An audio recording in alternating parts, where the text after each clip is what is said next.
শুরু করছি খবরের আয়নায়। আকাশবাণীর সংবাদ বিভাগের এই সাপ্তাহিক অনুষ্ঠান আপনাদের সামনে উপস্থাপন করবে এমন অনেক কিছু যেগুলি দৈনন্দিন খবরের ভিড়ের মধ্যেও বিশেষ উল্লেখের দাবি রাখে। ব্যতিক্রমী অনেক ঘটনা সময়াভাবে উপযুক্ত মাত্রায় পরিবেশন করা সম্ভব হয় না।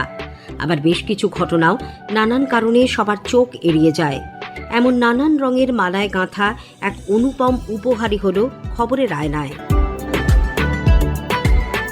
এবারের আয়নার বিষয় রাজ্যে ভোটার তালিকায় বিশেষ নিবিড় সংশোধন প্রক্রিয়ার গতি প্রকৃতি, ১ ডিসেম্বর বিশ্ব এইডস দিবস উপলক্ষে সচেতনতার ভাবনা, কলকাতা বন্দরে প্রদর্শিত হল নৌবাহিনীর ২ জাহাজ আইএনএস খঞ্জর ও আইএনএস কোরা এবং বিশ্ব রেলওয়ের ২০০ বছর। পরিকাঠামো সংক্রান্ত বিরাট চ্যালেঞ্জ ও রাজনৈতিক বিরোধিতার মোকাবিলা করে রাজ্যে এ পর্যন্ত ভোটার তালিকায় বিশেষ নিবিড় সংশোধনী প্রক্রিয়া চলেছে মসৃণ গতিতে। শেষ মুহূর্তে সময়সীমাও বাড়ানো হয়েছে, তবে তার অনেক আগেই প্রায় শেষ এনুমারেশন প্রক্রিয়া। একটি প্রতিবেদন। নবনির্ধারিত সময়সীমার ৯ দিন আগেই রাজ্যে শেষ লগ্নে এনুমারেশন প্রক্রিয়া। ইতিমধ্যেই প্রায় ১০০% ফর্ম বিলি হয়ে গিয়েছে। ৯৬% ফর্ম ডিজিটাইজ করার কাজও সেরে ফেলেছে নির্বাচন কমিশন। এই নিরিখে ১২টি রাজ্য ও কেন্দ্রশাসিত অঞ্চলের মধ্যে চতুর্থ ও বড় রাজ্যগুলির মধ্যে এখনো পর্যন্ত দ্বিতীয় স্থানে রয়েছে পশ্চিমবঙ্গ। নতুন নির্ধারিত সময়সীমা অনুযায়ী এনুমারেশন প্রক্রিয়া শেষ হতে চলেছে ১১ ডিসেম্বর। সময়ের আগেই এই কাজ শেষ করতে পেরে তৃণমূল স্তরে কাজ করা বুথ লেভেল আধিকারিক থেকে রাজ্যের মুখ্য নির্বাচনী আধিকারিক তৃপ্ত সকলেই। মুখ্য নির্বাচনী আধিকারিক মনোজ কুমার আগরওয়াল জানিয়েছেন, এসআইআর এর কাজের জন্য রাজ্যে ১,৫৩,০০০-এর বেশি বিএলও অক্লান্ত পরিশ্রম করে এই সাফল্য অর্জন করেছেন। ২০ দিনের মধ্যে সব ভোটারদের কাছে ফর্ম পৌঁছে দেওয়া, ফর্ম সংগ্রহ করা এই বিপুল কর্মকাণ্ডের নায়ক তারাই। ৪ ডিসেম্বর পরে সব ফর্ম সংগ্রহ হয়ে পরে ৯ ডিসেম্বরে ড্রাফট ভোটার লিস্ট তৈরি হবে। প্রত্যেক ভোটার ইসিআই নেট অ্যাপ মাধ্যমে या voters.eci.gov.in মাধ্যমে যদি এপিক কার্ড নাম্বার দেবেন, তারপরে স্থানীয় বিএলও নাম, ডিটেলস এবং ফোন নম্বর জেনে যাবেন। এছাড়া এই অ্যাপ আর ওয়েবসাইট মাধ্যমে ভোটার যদি চায় এনুমারেশন ফর্ম ডাউনলোড করতে পারবেন। ডাউনলোড করার পরে ওটা ফিল আপ করবেন আর সাইন করার পরে আপলোড করতে পারবেন। পশ্চিমবঙ্গে ২০০২ ভোটার লিস্ট এটা আছে, আর অন্যান্য স্টেট যেখানে এসআইআর ২০০২, ২০০৩ या ২০০৪ হয়েছে, প্রত্যেক ভোটার লিস্ট তথ্য যেটা আছে আমাদের সিইও ওয়েবসাইট www.ceo.westbengal.nic.in থেকে সংগ্রহ করতে পারেন। এখানে নিজি নাম দিয়ে या মা বাবার নাম দিয়ে জানতে পারবেন কি যখন এসআইআর হয়েছিল ও সময় ওদের পার্ট নাম্বার, সিরিয়াল নাম্বার কি ছিল। যে এনুমারেশন ফর্ম থাকবে ওখানে যদি এই ডিটেলস আপলোড হয়ে যাবে, তারপরে অন্য কোনো ডকুমেন্ট দেওয়ার প্রয়োজন হবে না। ভোটার সাহায্যের জন্য ভোটার অ্যাসিস্ট্যান্স সেন্টার স্থাপিত করা হয়েছে আর চালু আছে প্রত্যেক ডিএম, এসডিও আর বিডিও অফিসে। এছাড়া যদি কোনো কোয়েরি থাকে, টোল ফ্রি নাম্বার 1950 থেকে যোগাযোগ করতে পারেন, ইয়া আপনি চান তো সিইও সোশ্যাল মিডিয়া হ্যান্ডেলকে ফলো করতে পারেন। আসুন আমরা সবাই মিলে পরিশুদ্ধ ভোটার তালিকা তৈরির মাধ্যমে গণতন্ত্রকে শক্তিশালী করি। বিএলওরাও খুশি এই সাফল্যে।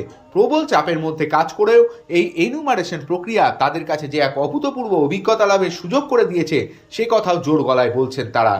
বিএলও হিসেবে প্রায় ১০০০ ভোটারের কাছে পৌঁছানো, তাদেরকে এনুমারেশন ফর্ম দেওয়া, বিষয়টা বুঝিয়ে দেওয়া, সেগুলো আবার কালেকশন করা, ডিজিটাইজেশন, এই সম্পূর্ণ প্রক্রিয়াটা যথেষ্ট চ্যালেঞ্জিং ছিল। প্রতিদিনই কিছু না কিছু সমস্যার সম্মুখীন হয়েছি, তবে এই মুহূর্তে আমার কাজ প্রায় শেষের পথে। আর এর জন্য নির্বাচন কমিশনের সাহায্য তো ছিলই, সেই সঙ্গে আমার বিএলএ এমনকি ভোটাররাও খুব সাহায্য করেছেন আমাকে। 4 নভেম্বর এসআইআর শুরু হওয়ার পর থেকে আমরা যারা গ্রাউন্ড লেভেলে কাজ করছি তাদের উপর যে চাপ চলেছে সেই প্রেক্ষিতে বেশ কিছু ছবি সামনে এসেছে। তার মধ্যে যেটা খুব গুরুত্বপূর্ণ বলে আমার মনে হয়েছে সেটা হলো শুরুতেই আমরা কিন্তু সম্পূর্ণ কাজ সম্পর্কে ওয়াকিবহাল ছিলাম না। আর সেই কারণেই ফর্ম দেওয়া এবং নেওয়ার পর যখন সেটা ডিজিটাইজেশনের কাজটাও আমাদেরকে দেওয়া হলো, সেটা বেশ উদ্বেগের বিষয় হয়ে উঠেছিল। একেই তো ভোটারের সংখ্যা 1000-এর ওপর, সময় ছিল কম, দিনের শেষে মোবাইলে প্রায় নেট থাকতো না বললেই চলে। আর অনেক বয়স্ক বিএলও ছিলেন যারা অনলাইন ব্যাপারটাতে খুব একটা অভ্যস্ত নন। আর আরেকটা যেটা বড় ব্যাপার হয়ে গেছিল আমাদের কাছে সেটা হলো সাধারণ মানুষের মধ্যে নানান রকমের ধারণা একদম গেঁথে বসেছিল, সেগুলোকে দূর করা ছিল বেশ কষ্টসাধ্য। তো যাই হোক, সব মিলিয়ে একটা দুশ্চিন্তা ছিল, কিন্তু একটা সময় আমরা সবাই কিন্তু কম বেশি নিজেদের কাজে গতি আনতে পেরেছি। আর কমিশনের অফিস থেকেও আমাদেরকে এর জন্য সাহায্য করা হয়েছে। এবার একটা কথা আমি বলতে চাই, সেটা হচ্ছে যে দুর্ভাগ্যজনক ঘটনাগুলো ঘটেছে আমরা শুনেছি বা দেখছি, সেক্ষেত্রে বলতে পারি সবার পক্ষে সব চাপ তো সামলানো সহজ নয়। তো যে দুর্ভাগ্যজনক ঘটনাগুলো ঘটেছে মনে হয় সেটা সেই চাপের হয়তো বা ফসল। যাই হোক, পুরো প্রক্রিয়ায় নানান মানুষের হরেক রকম কথা শুনেছি, যান্ত্রিক প্রতিকূলতা সব মিলিয়ে একটা টেনশন ছিল, অনেকটাই ছিল। তবুও এই মুহূর্তে তীরের খুব কাছাকাছি পৌঁছে গেছি, এটাই স্বস্তির। আর এই সুযোগে অনেক মানুষের সঙ্গে পরিচয় হলো, অনেক পরিবারের প্রায় সদস্য হয়ে গেছি। বলতে পারেন সম্পূর্ণ বিষয়টি আমার কাছে এক নতুন অভিজ্ঞতা। নানা মহলের বিরূপ প্রচার, এসআইআর নিয়ে নানা গুজব আর শঙ্কা কাটিয়ে উৎসাহের সঙ্গে এই প্রক্রিয়ায় অংশ নিয়েছেন অধিকাংশ নাগরিক। এই প্রক্রিয়ার গুরুত্ব ও প্রয়োজনীয়তা অনুধাবন করে তারা সাধুবাদ জানিয়েছেন নির্বাচন কমিশনের এই উদ্যোগকে। দীপঙ্কর ব্যানার্জির সঙ্গে অভিরূপ ভট্টাচার্য, আকাশবাণী সংবাদ, কলকাতা। বিশ্ব এইডস দিবস উপলক্ষে এ মাসের 1 তারিখে কেন্দ্রীয় স্বাস্থ্য প্রকল্পের সল্টলেক বৈশাখী শাখার তরফে একগুচ্ছ সচেতনতা কর্মসূচি হাতে নেওয়া হয়। এইডস আক্রান্তদের পাশে দাঁড়ানো এবং সচেতনতার বার্তা ছড়িয়ে দেওয়ার শপথ নেন সংস্থার কর্মী, চিকিৎসক সহ চিকিৎসা করতে আসা রোগীরা। পাশাপাশি রোগ নিয়ে সাধারণ মানুষকে সচেতন করতে আলাদা কিয়স্কের মাধ্যমে প্রচার চালানো হয়, বিলি করা হয় লিফলেটও। সংস্থার অধিকর্তা ডাক্তার দীপঙ্কর সমাজপতি জানান, এইডসের ক্ষেত্রে সচেতনতা খুব জরুরি। এই রোগ থেকে বাঁচতে অনিয়ন্ত্রিত ও অরক্ষিত যৌন সংসর্গ, ইনজেকশনের ক্ষেত্রে একবার ব্যবহৃত সিরিঞ্জের ব্যবহার এড়িয়ে চলা অত্যন্ত জরুরি। আমরা প্রতিবারের মতন এবারও রাজ্য স্বাস্থ্য দপ্তরের সহায়তায় এবং ন্যাকো গভর্নমেন্ট অফ ইন্ডিয়ার সহায়তায় আমরা এখানে এইডস সচেতনার উপরে কিছু প্রোগ্রাম আজকে আমরা করব। কারণ আমরা সবাই জানি যে 1 ডিসেম্বর ওয়ার্ল্ড এইডস ডে, এবং এই মারণ রোগের এগেনস্টে আমরা যদি সবাই সংঘবদ্ধভাবে না লড়ি তাহলে এই মারণ রোগই হয়তো একদিন আমাদের সমস্ত মনুষ্য সমাজকে শেষ করে দেবে। সেই জন্য আজকে আমাদের যত সম্ভব আমাদের যে ভুল ধারণা এইডসের সম্বন্ধে আছে এটাকে কাটিয়ে উঠে জনমানসে এর কি করে প্রতিরোধ করা যায় এবং এর এগেনস্টে কি করে আমরা লড়তে পারি সেই সচেতনতা আজকে আমাদের চারিদিকে ছড়িয়ে দিতে হবে। না হলে কখনোই এই মারণ রোগের এগেনস্টে আমরা কখনোই জয়ী হতে পারবো না। এবারের এইডস ডের যে স্লোগানটা হচ্ছে ওভারকামিং ডিসরাপশন, ট্রান্সফর্মিং দি এইডস রেসপন্স।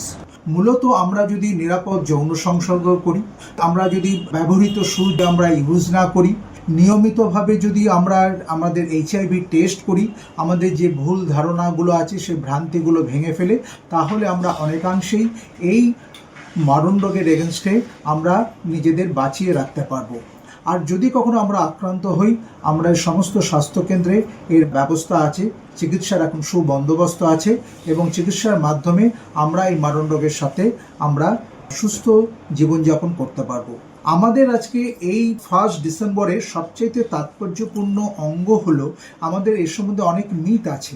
যেরকম আমরা শুধুমাত্র লোকে টেস্ট করতে আসতে ভয় পায়, লজ্জা পায়, কারণ লোকে জানে একমাত্র যদি আমরা রেড লাইট এরিয়াতে যাই, যদি আমরা বহু মানুষের সাথে যৌন সংযোগে লিপ্ত হই, তাহলেই আমাদের এই ধরনের রোগটা হয়। কিন্তু এই ব্যাপারটা পুরোটাই ভুল। এটা যেরকম ঠিক, যেরকম আমরা অসংরক্ষিত যৌন সংসর্গ বা অনেক লোকের সাথে যৌন সংগ্রহ করলে এই ঘটনাটা হয়, তেমনি আজকের দিনে এটাও কিন্তু খুব, আমরা যদি কোনো সুচ যদি দ্বিতীয়বার ব্যবহার করি, আমরা যদি একই রেজার যদি ইউজ করি, আমরা সেলুনে গিয়ে বা যে কোনো ধরনের কাটা ছেঁড়ার মাধ্যমেও কিন্তু এই রোগ আমাদের শরীরে, এই মারণ রোগ বাসা বাঁধতে পারে। সুতরাং আমাদের এই মিথটাকে সরিয়ে ফেললে, এই লজ্জা, আমাদের এই ভয়টাকে ছড়িয়ে ফেলে আমাদের নিয়মিতভাবে টেস্ট করতে হবে এবং যদি আমাদের ধরা পড়ে চিকিৎসার জন্য আমাদের স্বাস্থ্যকেন্দ্রে যেতে হবে এবং আমাদের সেন্ট্রাল গভর্নমেন্ট এবং স্টেট গভর্নমেন্টের যথেষ্ট পরিমাণ সজাগ এই ব্যাপারে ট্রিটমেন্ট করার জন্যে এবং এই রোগকে আমরা প্রতিহত করতে পারবো। আশা করি আজকের এই 1 ডিসেম্বরে যে উদ্দেশ্য নিয়ে আমরা যে এটা প্রচার করতে চেয়েছি, আকাশবাণী, দূরদর্শন আমাদের এই কাজে সহায়তার জন্য এগিয়ে এসেছে, সেই জন্য তাদের কাছে আমরা কৃতজ্ঞ।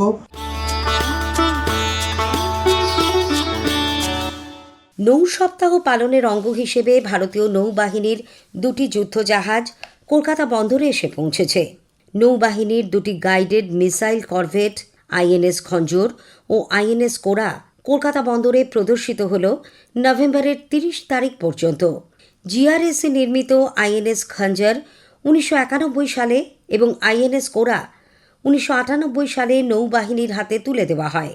এই উপলক্ষে যুদ্ধ জাহাজে এক সাংবাদিক বৈঠকে নৌবাহিনীর নেভাল অফিসার ইনচার্জ অজয় যাদব জানিয়েছেন, এই জাহাজ দুটি উপকূলীয় নজরদারি, বিশেষ সুরক্ষা ব্যবস্থা, জলদস্যু দমনে বিশেষ ভূমিকা পালন করে থাকে।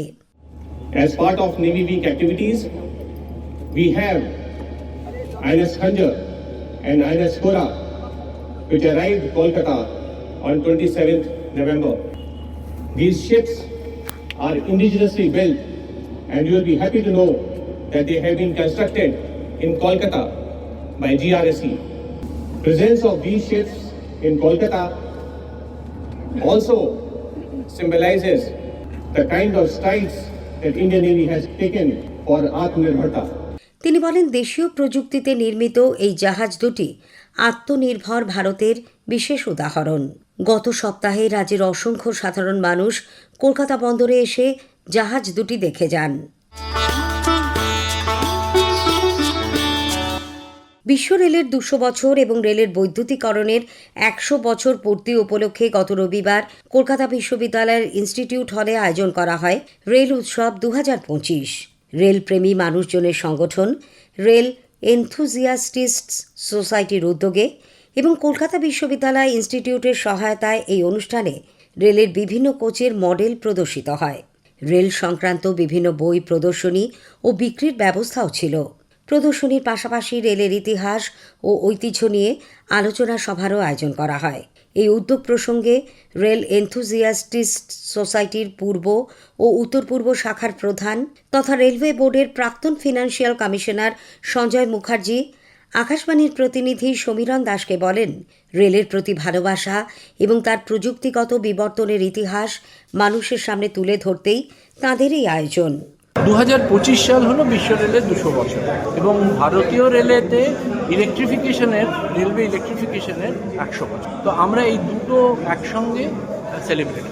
আমরা রেল এনথুজিয়াস্ট সোসাইটি, এটা একটা নন গভর্নমেন্টাল অর্গানাইজেশন। আমরা যারা রেলকে ভালোবাসি আমরা একত্র হয়ে এই সোসাইটিটা 2015-তে চালু করেছি এবং আজকে এটা গ্রো করেছে, যথেষ্ট বড় হয়েছে। আমাদের 350 সদস্য আছে, প্লাস 30টা কর্পোরেট হাউস আছে যারা কি আমাদের কর্পোরেট মেম্বার্স। আজকে একটা সেমিনার হবে, বুক এক্সিবিশন আছে।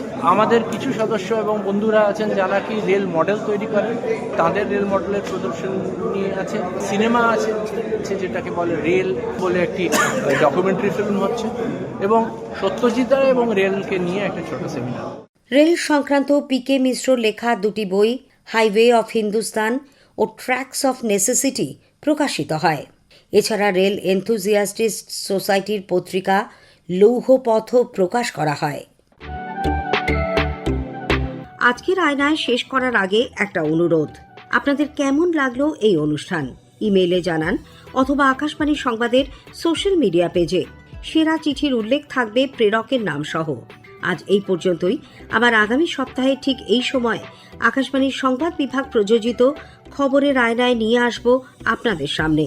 ভাষ্য পাঠে ধৃতি সেন শর্মা, সংকলন ও প্রস্তুতি অভিজিৎ চক্রবর্তী।